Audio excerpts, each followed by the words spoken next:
Lately it's just me against the world. Round and round I'm caught up in this swirl, trying to dig and trying to burrow. Pressure turned this stone into a pearl. Lessons that I learned weren't always thorough, sugar-coated like a churl. Now I'm really out here on my own. Now my homies acting like I owe 'em. Done extending out my arm. Made a lot of money from my poems. Been around and now they say I'm wrong. I can finally say I'm up now. I'm up now. 20,000 on the... Okay, so we'll stop there. So the verse actually starts pretty slow, and it actually just starts with two elements. It's this pad that I found right here. Without anything on it, it sounds like this. So it's kind of like really airy and you know, light and fluffy. And then I actually just wanted it to kind of like hover a little bit to give it some ambiguity, I guess. So I actually just threw an auto pan on there and automated it that way it would kind of cut out every 16th note, and then EQ'd it a little bit, and we have this. Simple enough. And I also added in a piano, but I reversed it so it sounds like this. And together we get this.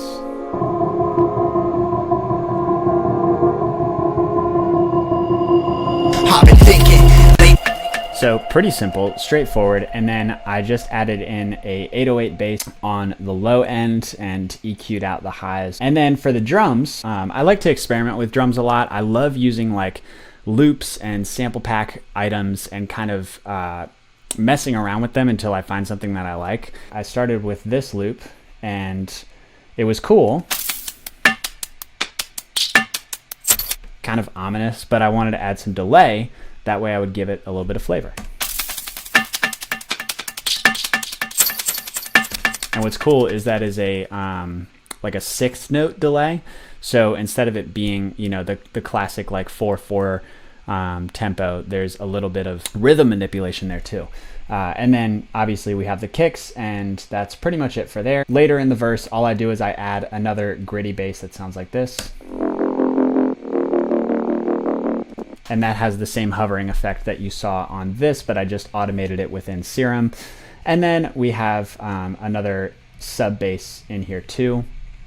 And I also threw in a top loop from a Cashmere pack to give us all of this together. Girl, now I'm really out here on my own. I forgot, I also added in a couple of extra claps just to, you know, beef up the second half of the verse as we enter the breakdown. I do want to talk quickly about effects because I think they're very important, and I want to tell you guys how I use them in most, if not all, of my tracks. Effects, so things like sweeps and risers and impacts, things like that. I generally don't use a lot of them, but I use them for a pointed reason. In my opinion, the best time, and really the only time you need to use risers, impacts, and effects like that is to kind of communicate a message that something is changing in the song. So I use these risers, this riser right here, and this impact to signal, hey, the verse drums are coming in, like things are about to get like ramped up a notch a little bit. So listen closely for the impact here. I've been thinking, lately it's just me.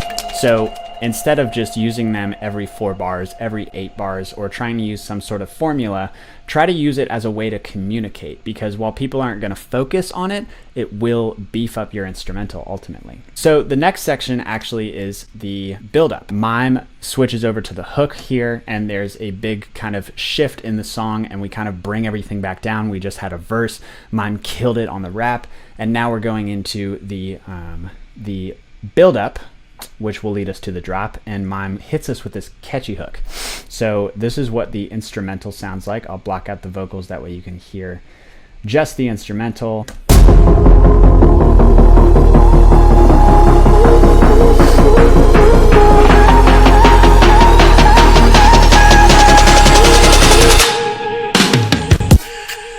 Okay, we'll get to the drop in a second, but right here, it's very simple what I did. I just dropped out some of the verse elements, so I obviously took the sub bass out, and I also took out all of the drums, except for I do have a long fill from a Cashmere pack that's building up the drums. I didn't want to use too much. I didn't feel as though I needed to because the hook carries these 8 bars, so I really wanted to let the hook breathe. So we really just have a low pass long fill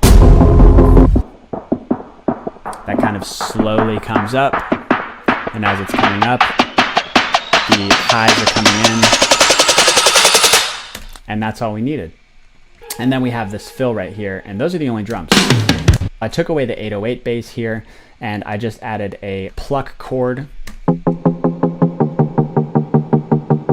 And what I was trying to do there is the drop also follows that pattern of the 16th note hovering, kind of like the intro pad does. So what I wanted to do is just kind of communicate that a little bit more. So I have this here to hold us in while we slowly fade in the drop elements. So you can slowly start to hear those come in right here.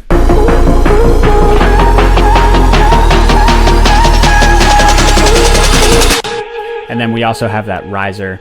Also, it's important to note here, we have this impact. And so that kind of really helps us communicate like, okay, things are dropping out right now. And it kind of feels like everything drops out. And I think that impact really lays it home, because without it, it would all sound like this. Just sounds kind of empty, right? But see, we communicate something there. So let's listen to the second half of this build up, and then we'll listen to the drop, and then I'll break it down. So let's listen. Up now, and I ain't never gonna touch down. I ain't never gonna touch down. No,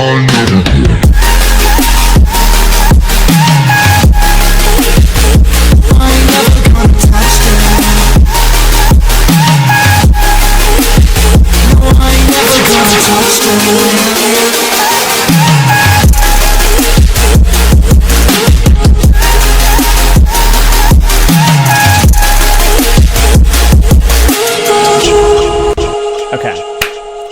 There's the drop in its entirety. So let's break it down. It's important to start with the drums here because usually drums are kind of what's driving a drop. So what we have here is pretty simple, but I want to note that the fills, especially in this drop, really communicate transitions. We have a basic kick and snare pattern. It sounds altogether like this with the cymbals and everything.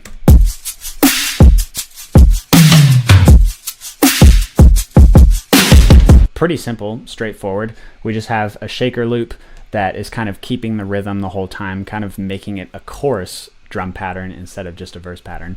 And then we have the kicks and a pretty hard-hitting snare. And then we also have these fills that are happening every 2 bars or so. Really what these fills are doing is there's breaks in the chords that you can see.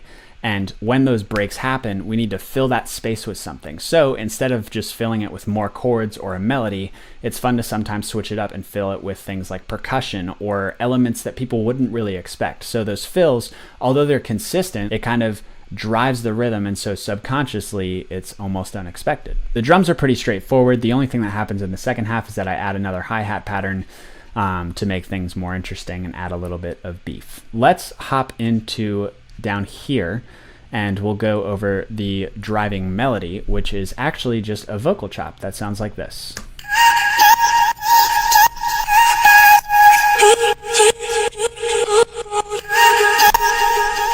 So for this vocal chop, I actually just went on Splice. Splice is a website I frequent all the time and found this vocal chop. It's from, I think, one of Kara's sample packs. Kara has so many cool vocal packs, and this is actually the one that she did with Heather Summer. Heather Summer is an incredible artist. Shout out to you, Heather, if you ever watch this. I don't know why you would, but if you do, let's collab. Yeah, so this is just a vocal sample that I found, and I pitched it up 8 semitones, so almost a full octave, and then I pitched it 4 semitones down here, making it an octave lower than the 8 semitones up. Ultimately, it made it in the key of the track because I had the chords laid out first. But what I liked about it is the fact that the vocals are so pitched up and down that you don't really hear what actually is being sung. You just kind of hear the notes that she's singing. So it kind of creates a cool element because while it's a vocal chop technically, you're not really paying attention to what she's saying. Really all I did for that, I added obviously some reverb, some delay, a little bit of EQ to take out the harsh parts, and that was it. The other thing that you see right below here is some sweeps, some instrumental sweeps. What those are doing is they're filling the gap that the chords and the bass create in these little crevices right there.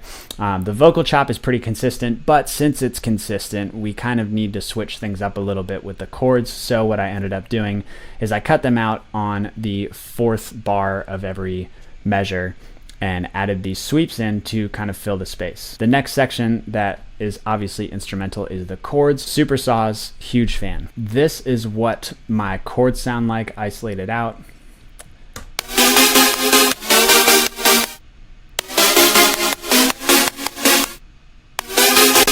So pretty straightforward.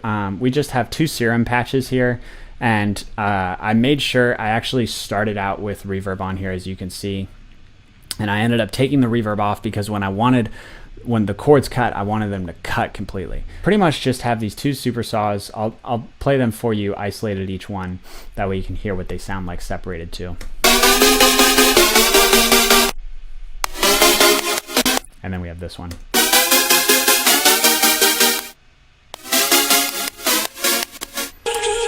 So they sound unique when separated, but when together they kind of just create this big stack. Part of that is because they have different octaves. To beef up the chords a little bit, one thing I did do is I added these white noise elements down here.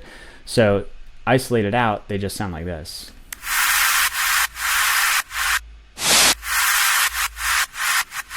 What it does is it creates kind of a thickening layer of the chords. So let's listen to the chords, just the 2 of them.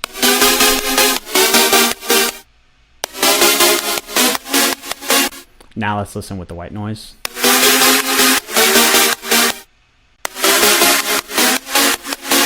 So it just helps to emphasize things a little bit. And I also put these reverse sweeps of the white noise in there too, just to help emphasize the reverse instrumental